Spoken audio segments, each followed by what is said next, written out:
You are going to learn from a pastel master today.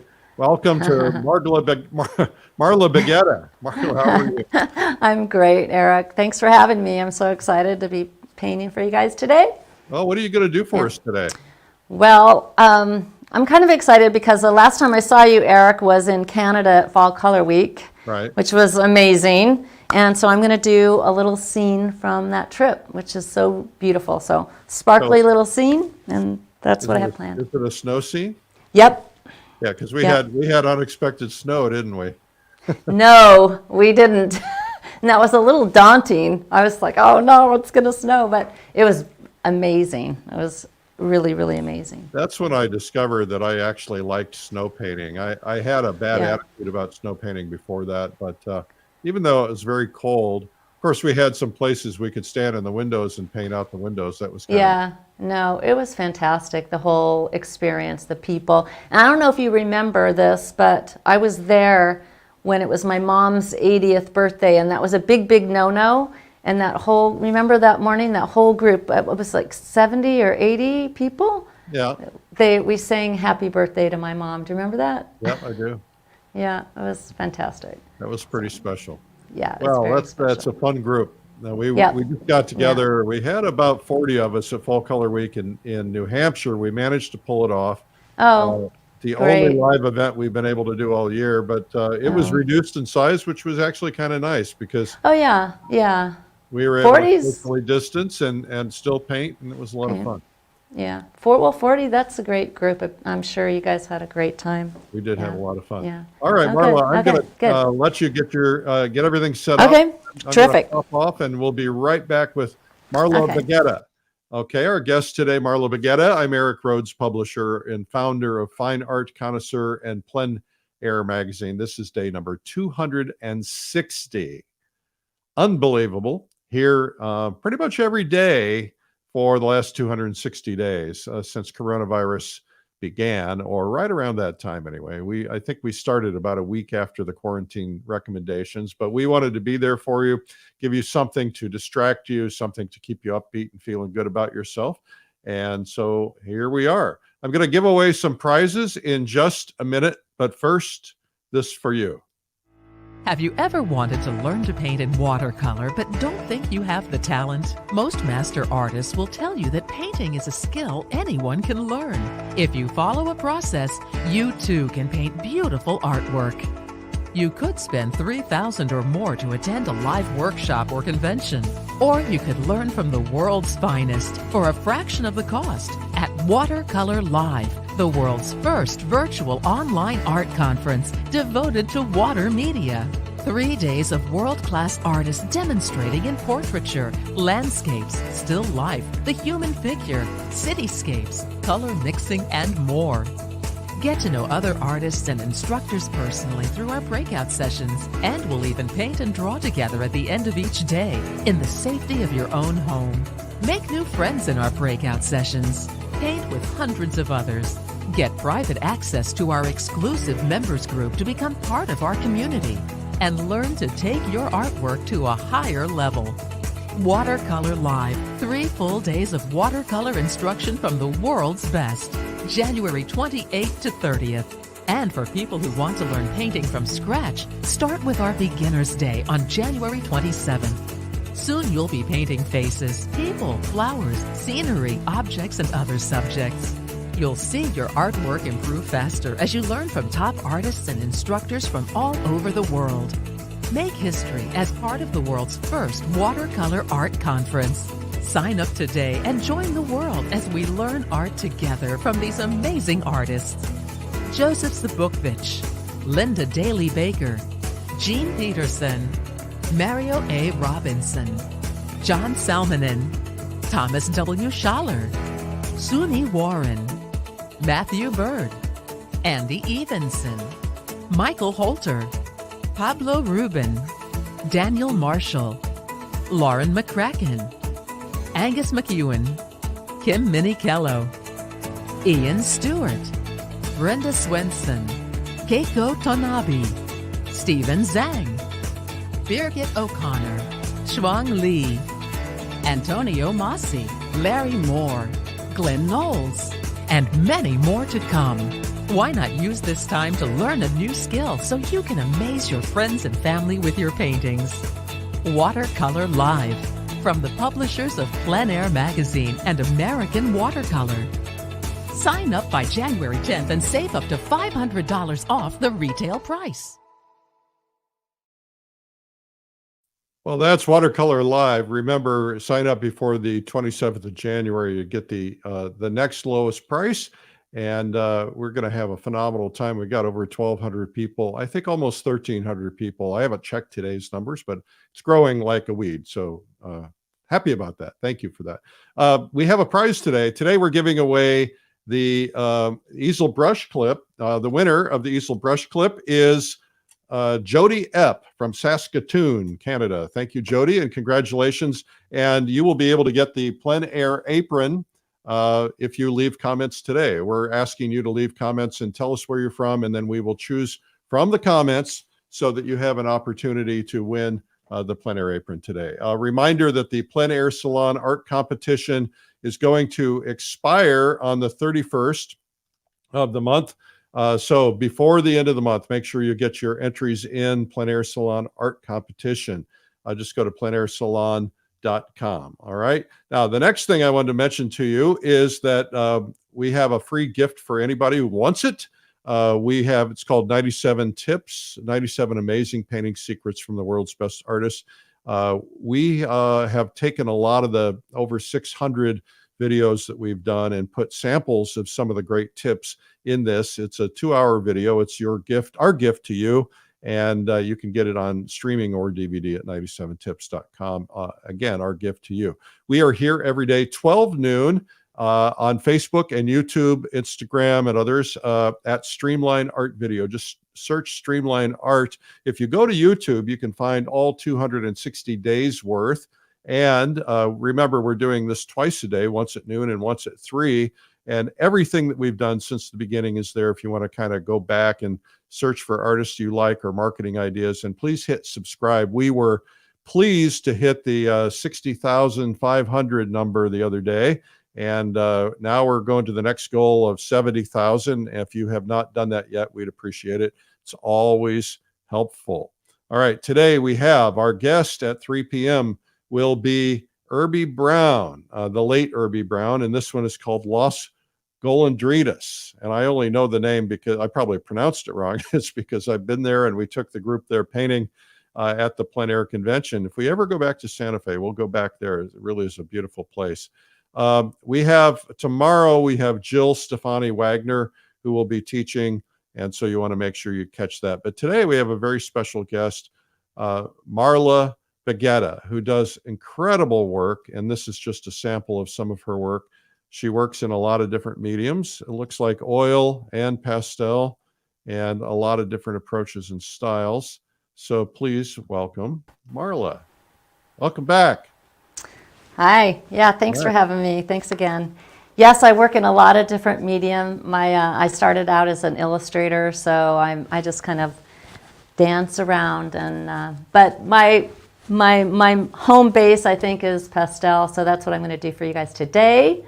And I'm always so enchanted. Every time I'm working in oils or acrylics or watercolors for a while, and I come back to the pastels, I am so amazed by their beauty. They're just so enchanting. So much vibrancy. Yeah. Well, I should mention that Marla, we talked about meeting at Fall Color Week. She is quite the entrepreneur and teacher. She has a site called paintinglessonswithmarla.com.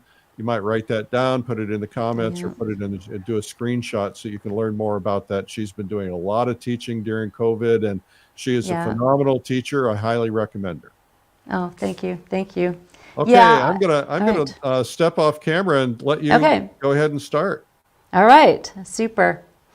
Yeah, so today I have a little lesson planned for you guys. I'm going to paint a scene from the Fall Color Week, as I said, and I love to do a little thumbnail sketch ahead of time, and so I keep a little sketchbook. I like this craft paper to do the sketches on. It kind of mutes the colors down a little bit. This is a sketch that's watercolor and gouache. Let me make some notes. So I'll give you some other examples. So I always print out the reference material just so I have it at the ready and can remember what I did. And so this is really helpful to me, because by the time I get up there to my final piece, I've kind of got it worked out. What kind of notes are you putting in there? My notes are anything from just really something super personal, or it may relate to what I have in mind, some kind of note about the atmosphere and my feeling for the mood of the place, something like that. But sometimes it's just like, oh, having a bad day, painting's making it better, That's a new product for you. You should publish a journal of your sketchbooks, show your reference photos and your notes. Yeah, I think they're beautiful, aren't they? Yeah, this is Taos. I like these a lot too. Okay, but today I'm going to paint this this one here. So, this is a really kind of bright, fun, glittery scene from, gosh, Eric, maybe you can help me pronounce it. Kananaskis State Park. Kananaskis. That's a tough one. That's a really tough one. Yeah, okay. It's in between. It's by Banff and Lake Louise, but about an hour from there. Yeah, it's amazing. All right, so I'm just going to get started. I'll probably get some good headway on this today. I always like to start out just with, can you guys go to are we on the? Yeah. All right, great. And I need to put my hair up so that I don't have it in the way. Always make that I have mistake. that problem too.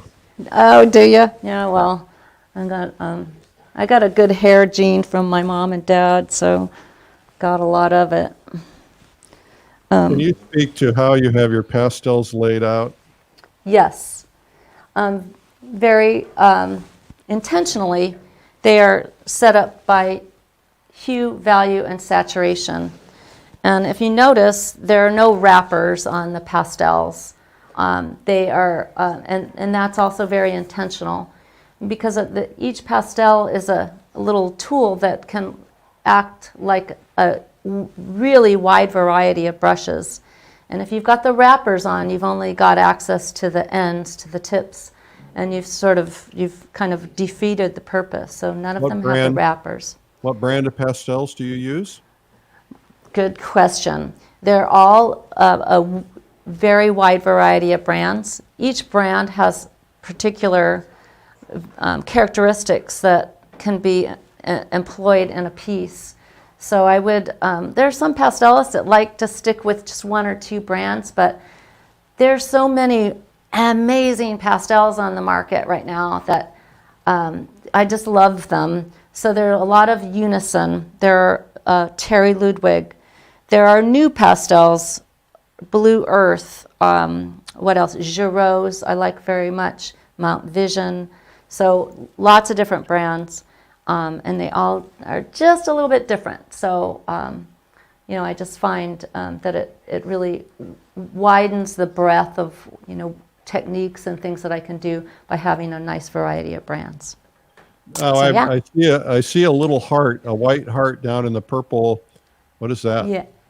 So Terry Ludwig, they're really amazing, and they make these as little gifts for not just special people, not just special friends, but every now and then when you order something, you'll get a little surprise in there. And so I just like the way it looks on the palette, so I put them in there.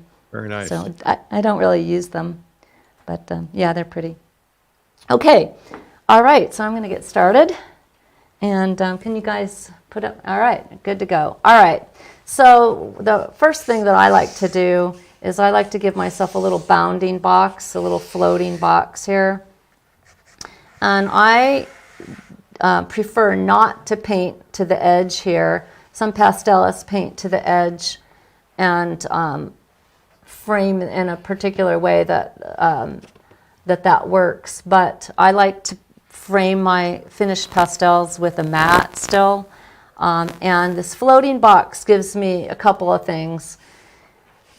For me,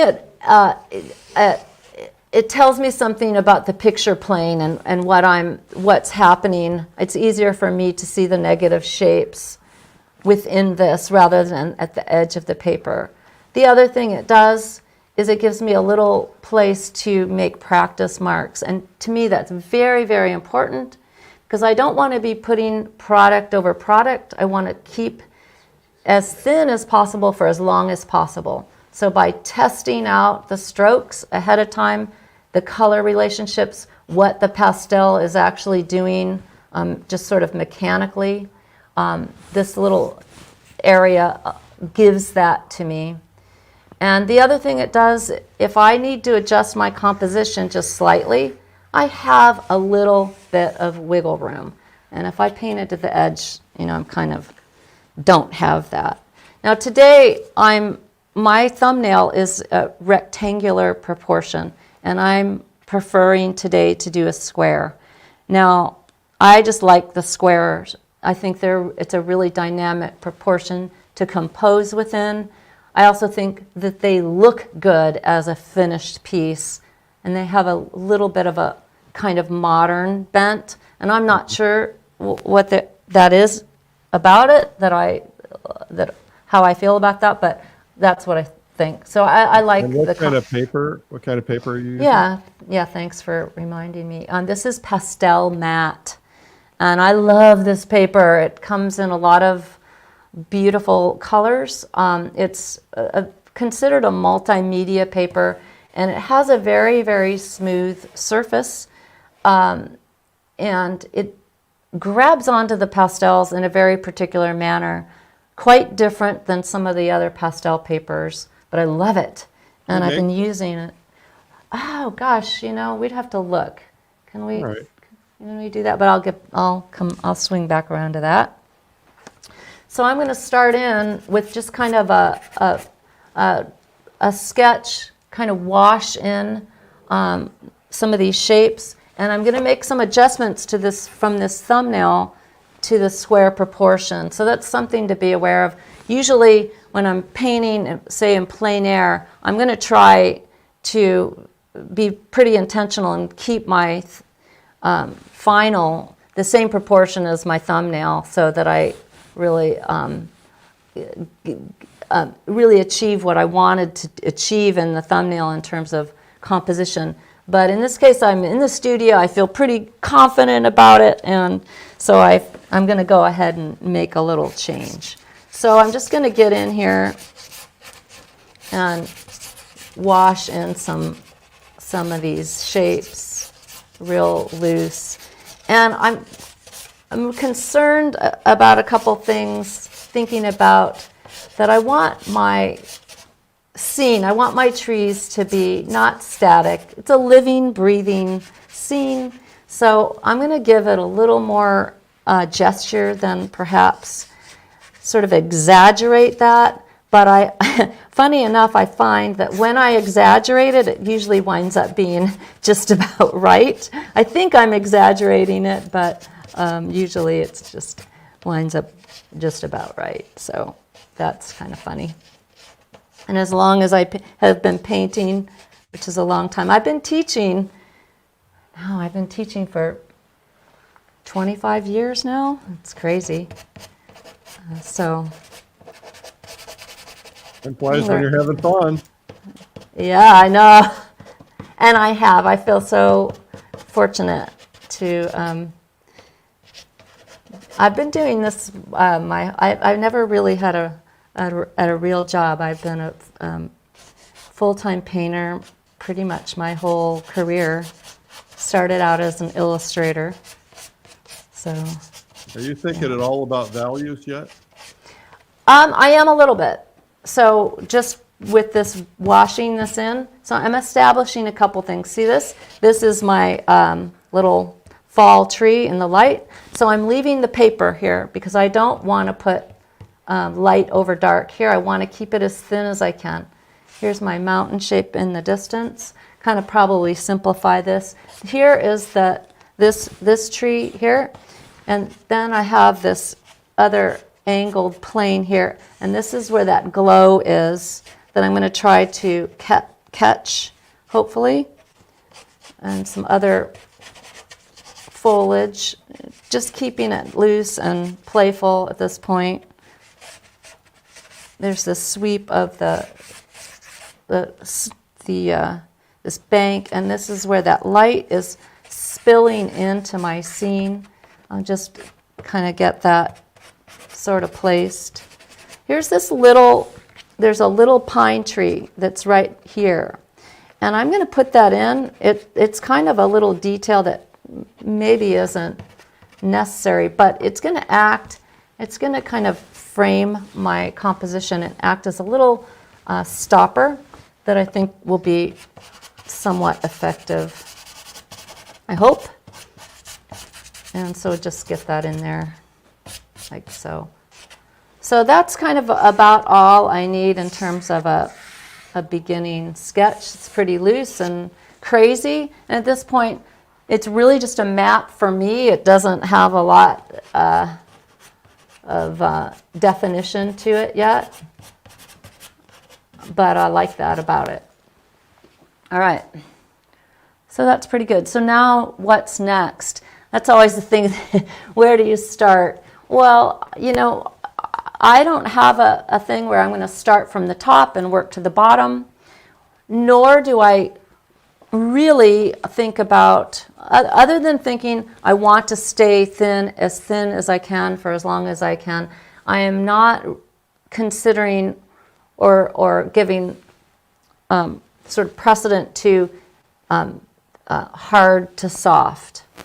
That is a good train of thought, to work hard pastels to soft ones. However, what I really am more concerned about is establishing the value and color relationships as quickly as I can, so I can start to see the piece as a unified whole, or at least see my way into it as such as quickly as I can. So to that end, I'm going to pick out some things that are going to get me there, and I think I want to put some of that gold in for that tree, because then I can kind of key off of that a little bit. So I need to get something in. You got to start somewhere. So I'm going to start here. And it's nice and bright, and just get it in there. And that's that's kind of going to be the main focal point here. Now, next, I need something for that snow.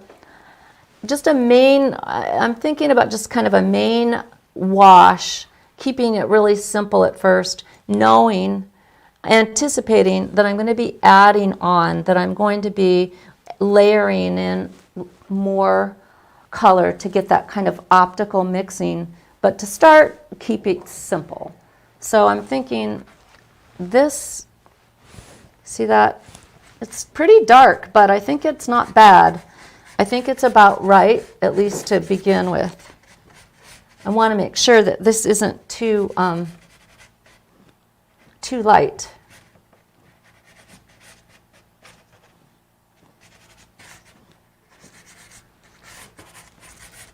So just really simple, kind of like a wash, kind of swiping it in, the big swiping stroke with the whole stick. But notice that I'm letting some of the paper pop through, because I'm going to come back over with some more layers. So at first, keeping it thin.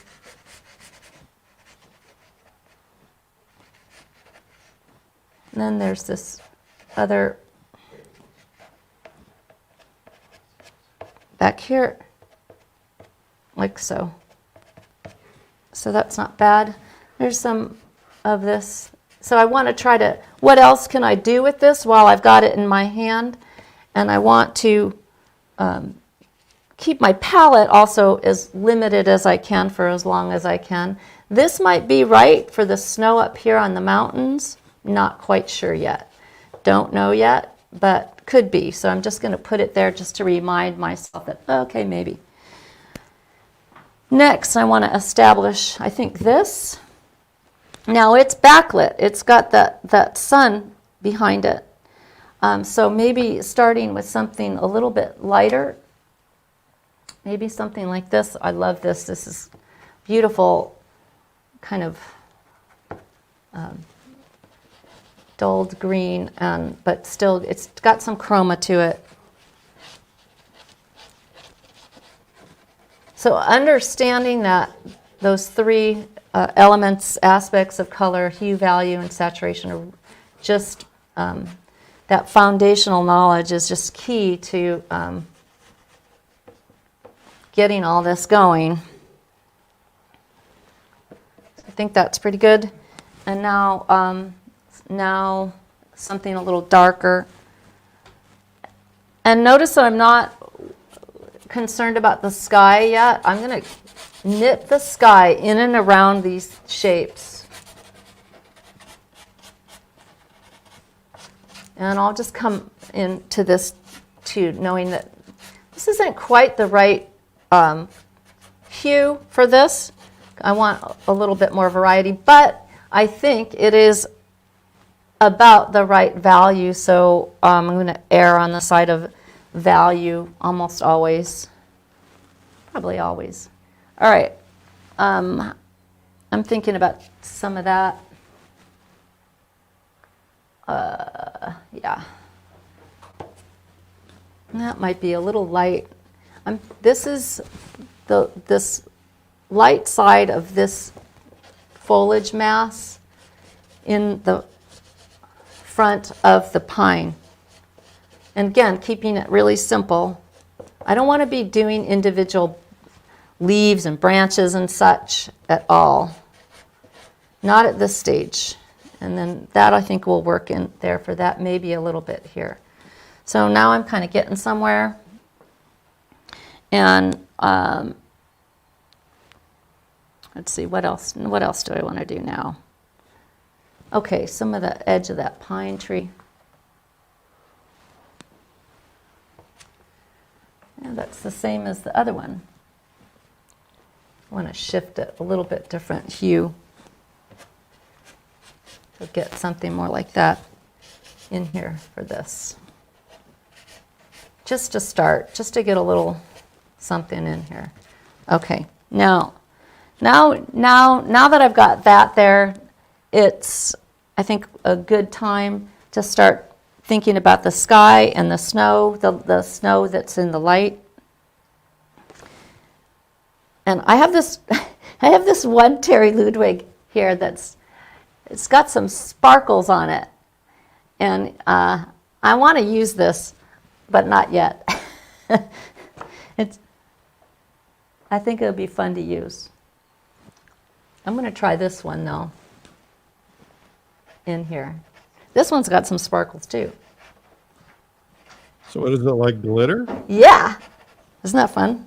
How fun. I know.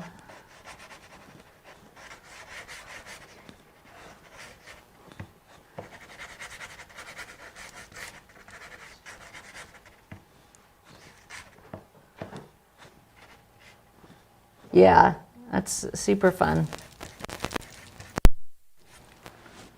Yeah, I think that's not, I want it to be a little more gestural. I think that's not bad. Now I want to tackle this up here. Gosh, what do I want to do up there? I'm going to get a little something for the bank here.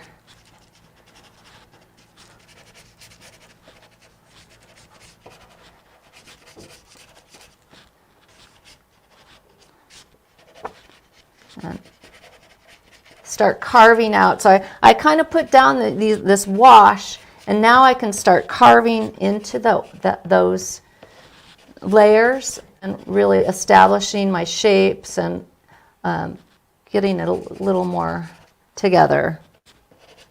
Hey, Marla, a little word for your crew. The camera over the pastel, the red battery is flashing. It needs to get some power. You're going to lose it. The battery is flashing up there. Thank you. You're welcome. good to have pairs of eyes.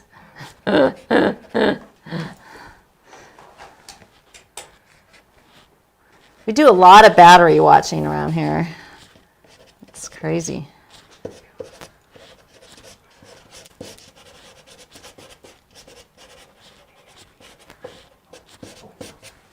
All right.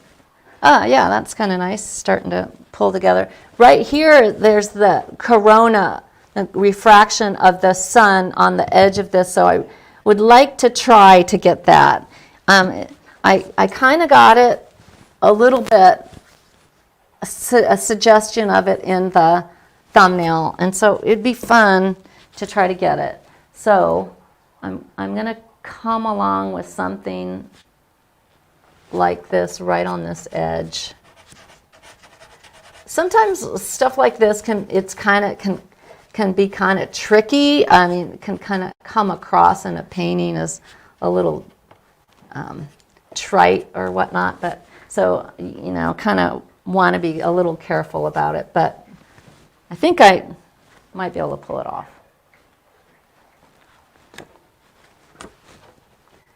If anybody can pull it off, you can pull it off. No pressure. I don't know. Give it a try. It's worth trying, you know. And I always feel like, you know, if the thing with painting, well, with anything, I guess. What I love about painting is it is this great analogy for life. If you don't take any chances, you're not going to get better. So you got to get in there and take a few chances every now and then.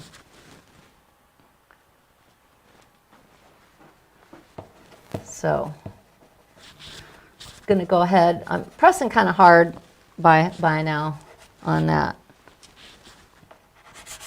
which is a little counter to what I usually try to do, but also have limited time. So try to make this happen. All right, and now I'm going to get in there with some sky color. The other thing I'm not a big fan of is blue sky, because blue sky, it's really easy to have the blue sky just kind of kill. If you get it too dark in value, it can kind of kill the value relationships and make everything a little too dark, because that Carlson's theory of angles, the sky is always the lightest value.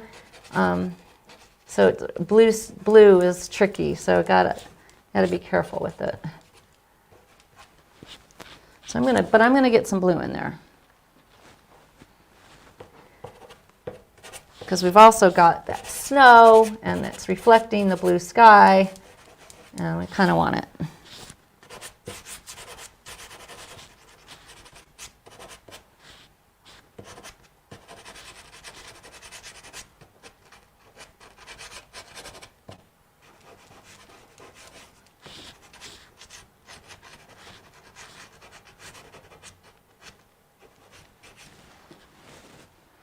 Yeah, that's kind of working. There's my mountain.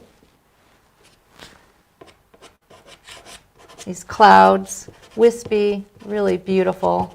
Gosh, it was gorgeous there. It's just amazing. So now I'm just making some marks, kind of playing around with the pastel, turning it on its edge. This is a Terry Ludwig. It's got a nice sharp edge. So I can get in there and make some interesting marks for the sky holes. And I don't want to pick around with that too much yet, because I've got other stuff to do. So I'll circle around, I'll circle back to it. You're kind of blocking the camera with your head. Yeah, is that better? There we go.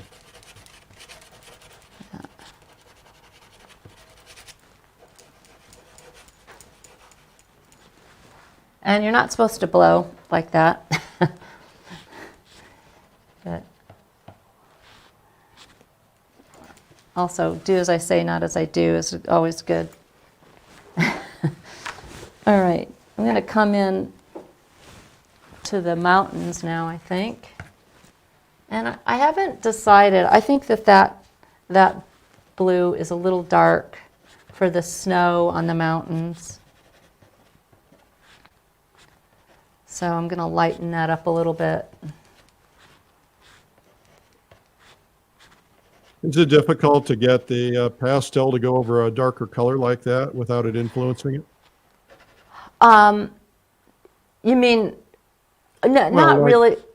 you're Which putting a light over a dark, and will it pick up any of that dark, or will it cover it pretty it'll effectively? pick it up a little bit, but Eric, I'm so thin still that it's okay. I can press and get it on there. If I had started out really thick, then no, then you're in trouble. And that's why it's really important to stay thin for as long as you can. Okay, now I kind of lost some of the darks in the mountains, but I'll come back to that.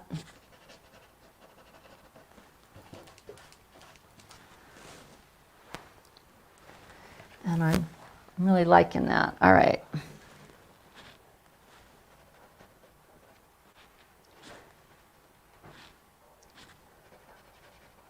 Yeah, my underpainting is so thin that this is no trouble.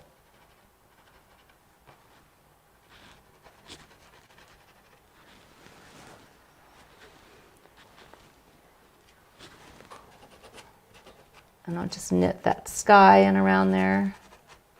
And the shape of this pine, you know, I gotta fiddle with it a little bit, but for now, right now I'm just trying to get my everything kind of established. And then later on in the process, I'm gonna refine the shapes. I'm gonna add on to the colors, get the more nuanced color relationships, some texture, a little bit more mark making, all that fun stuff.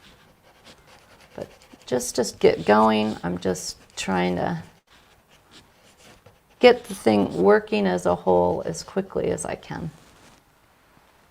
Get it to come together.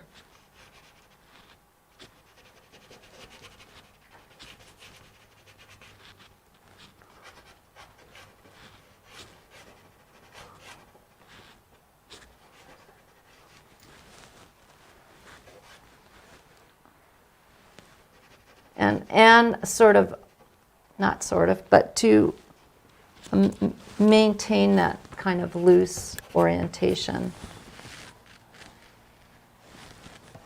All right. Now I'm just kind of deepening some of my darks in here because it feels like it's time to do that. And the other thing, I don't want to get stuck in one spot for too long, because even if I'm not finished, I'll kind of, with an area, I'll kind of bounce around a little bit because I really want to make sure that I'm getting the whole thing established.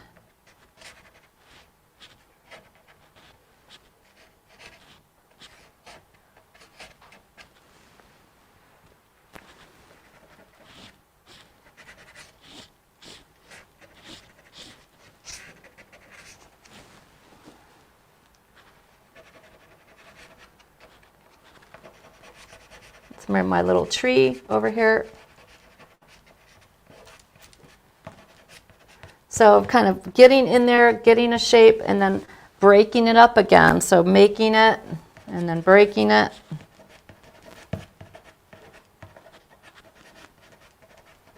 Working the positive and negative shapes back and forth between positive and negative.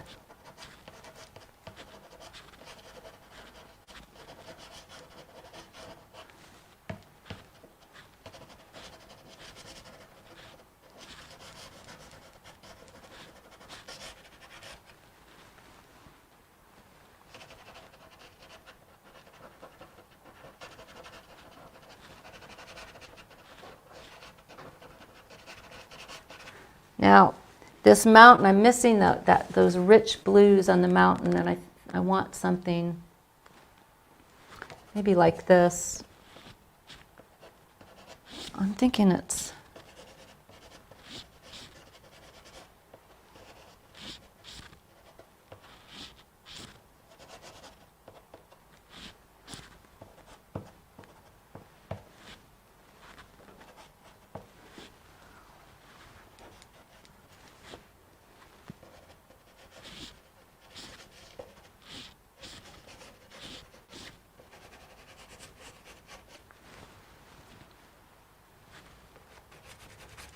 It's not quite it, but it's more along the lines of what I had in mind.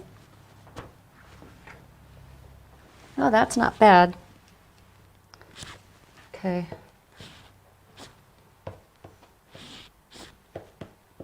A little bit more light on the edge of my trees here.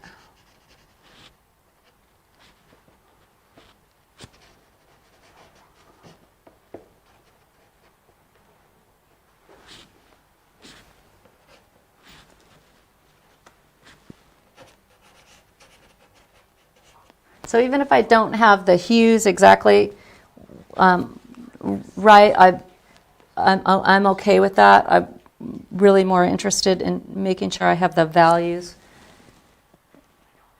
in some kind of relationship that makes sense. Eric, how much more time do we have? You have, let's see, we have about, about 10 minutes. I'll make a little more headway. Yeah, you're doing great.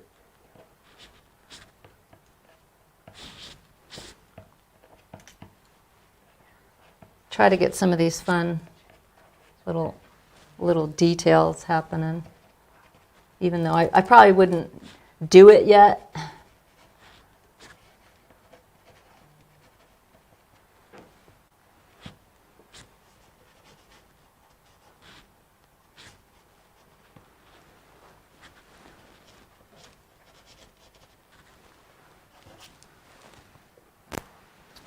Let's see, what else would be fun to do? I'm just trying to, I always am just looking for the thing that's going to just kind of make me happy when I'm painting. What's going to be fun to do?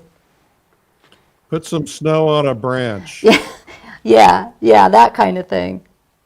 Yeah, no, it's true. It's like, oh yeah, or that little sparkly thing, you know, like that.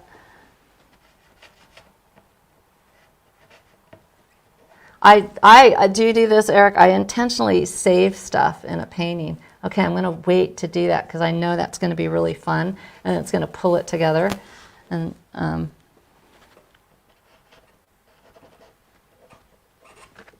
so I'll kind of save things for myself. Like, yeah, I mean, that kind of stuff's really fun. All right.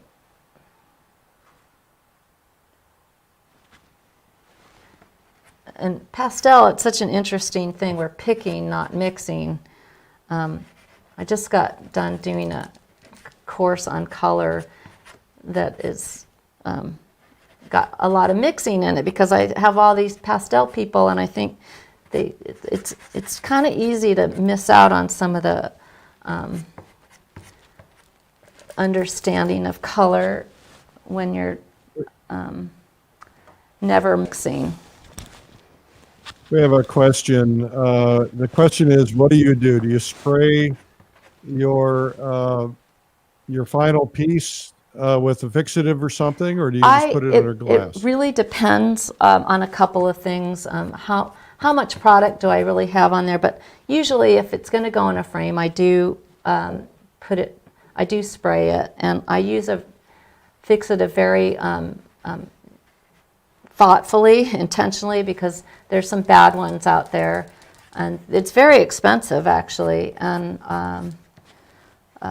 so you have to do it pretty carefully. I have a YouTube video on how I spray because you kind of got to do it right.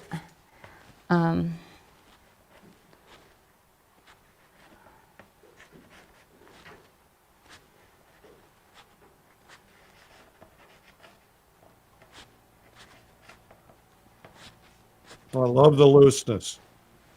Yeah, it's fun. It's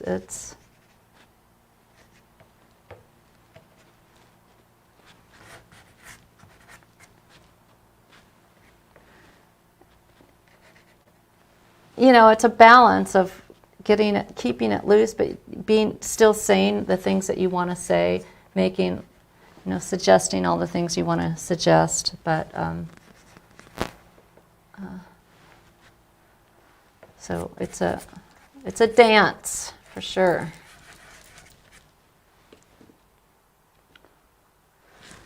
Let's see.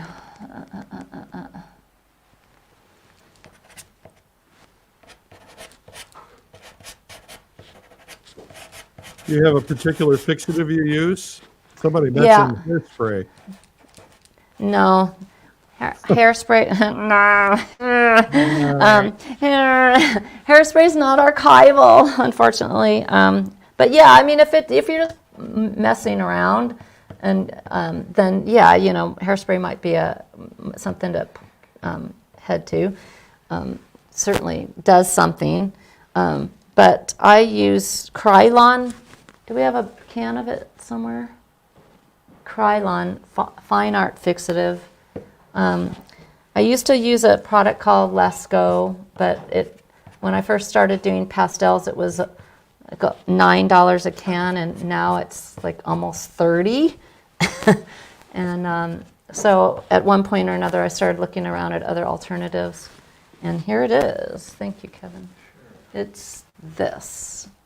Don't use Krylon workable fix. It's not the same product. It won't do the same thing.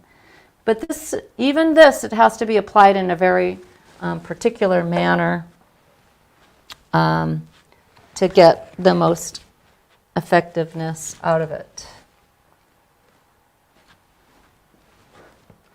So I'm going to get a couple of these branches in just for fun, just so I can pull it together a little bit more, because I'm probably not going to have time to get this completely. You got about 7 minutes. All right. All right. Oh boy. That's All right. Get cracking.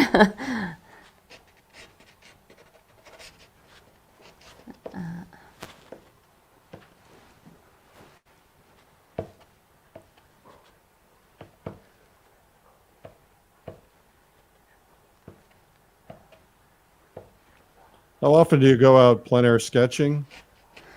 Well, as much as I can. Okay, I'm going to be, totally honest. I live in Oregon. It rains a lot. Rain and pastel, not a good Yeah. mix. No, not a good mix. And you know what? I do not like to be cold. That's why I can't believe I went to Fall Color Week and it was snowing. It's like, oh my God.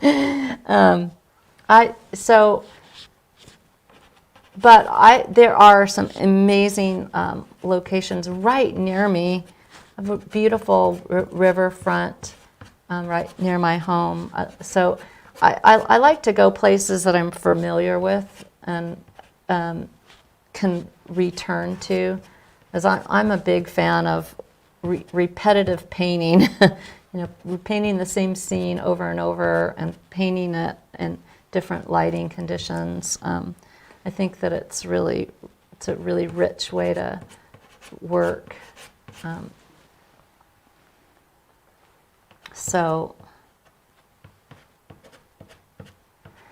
I also have to confess to liking to paint in oils, plein air, a little bit more than the pastels.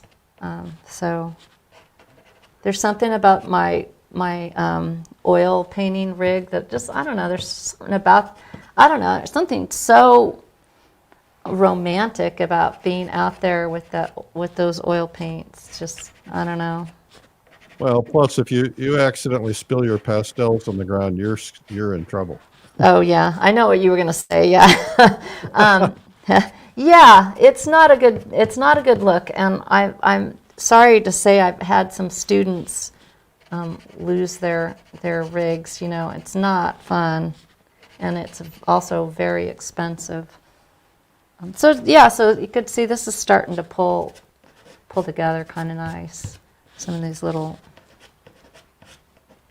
So do you recommend that artists try and use different mediums, different approaches? Because some people will say, hey, stick with pastel till you know it. Some people say, try oil, try watercolor, etc. What are your thoughts? Well, you probably can guess what my thoughts are. I personally feel like every medium sort of informs another, and that there's learning, for instance, learning to mix in oil or acrylic is going to help you with your pastel work. It just is.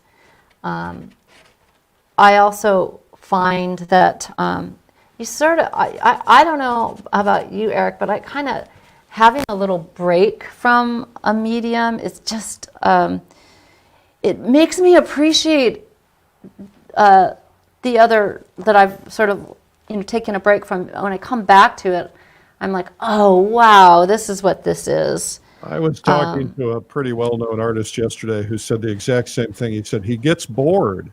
I get bored, yeah. And he needs to get out and try something new and do some things to mix it up to keep it fun.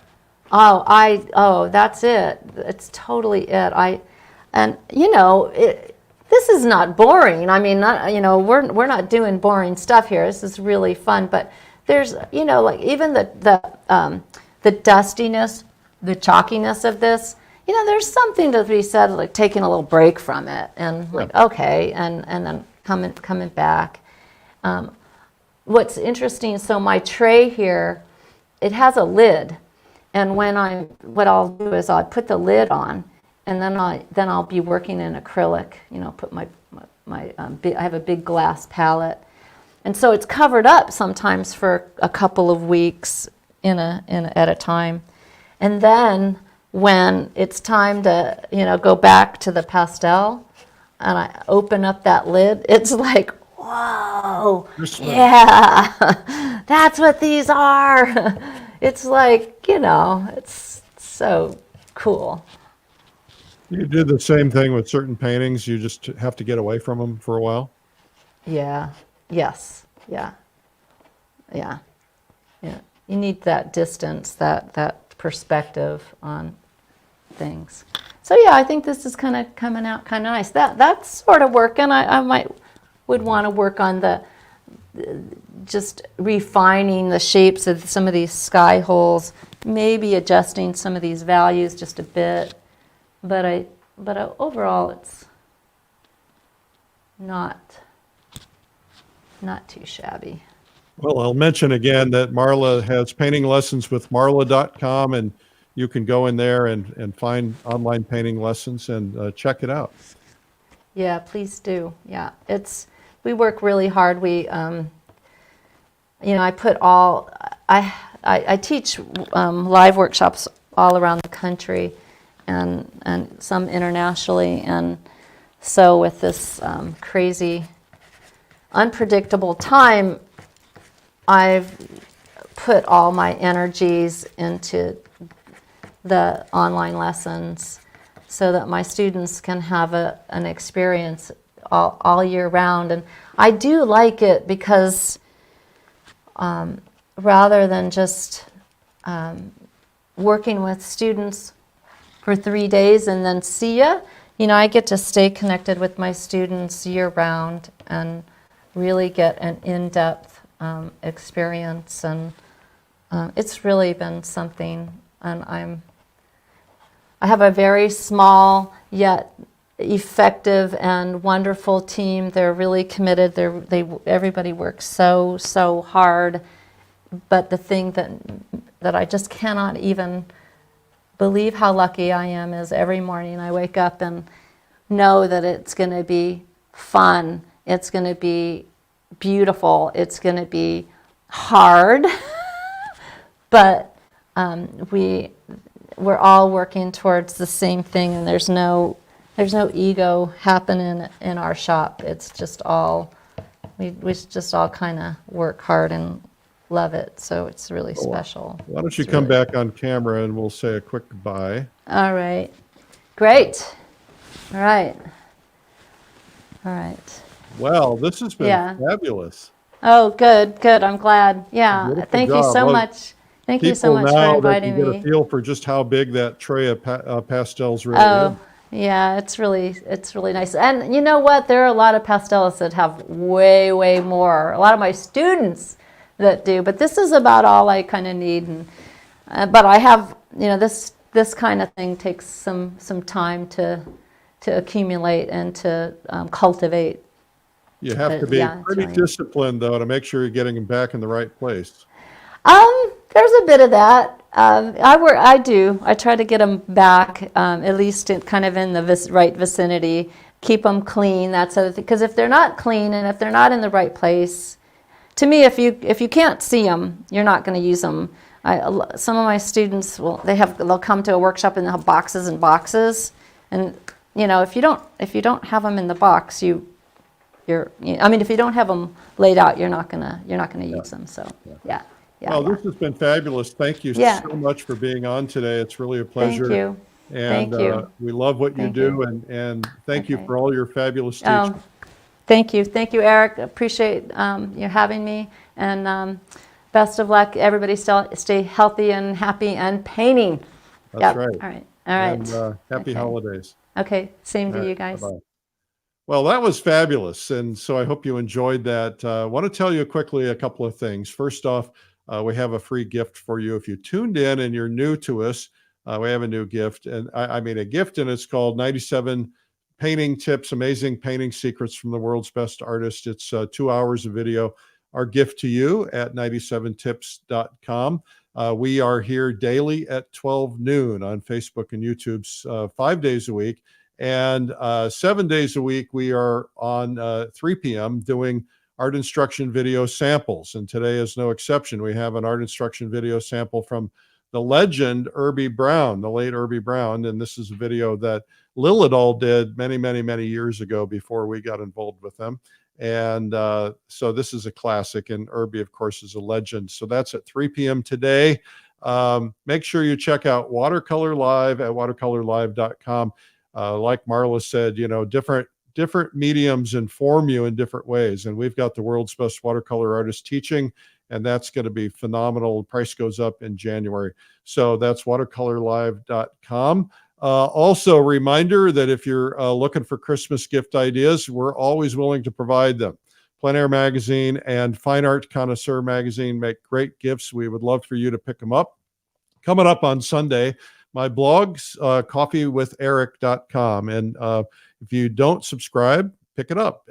You should check it out. Also, I'm taking a group of painters to Russia in September. We only have 13 seats left out of the 47 that we had available originally. Maybe it's 12 seats left now. And check that out at paintrussia.com. Last but not least, the Plein Air Convention is going to be taking place May 23rd through 27th, the largest gathering of outdoor artists in history. This is the 9th annual, would have been the 10th annual if we were able to have it in 2020. So hopefully we'll be able to have it. So check it out at pleinairconvention.com. Thank you for watching. The goal here is to keep you distracted from all the craziness in the world right now, to keep you positive and upbeat and growing as an artist and learning.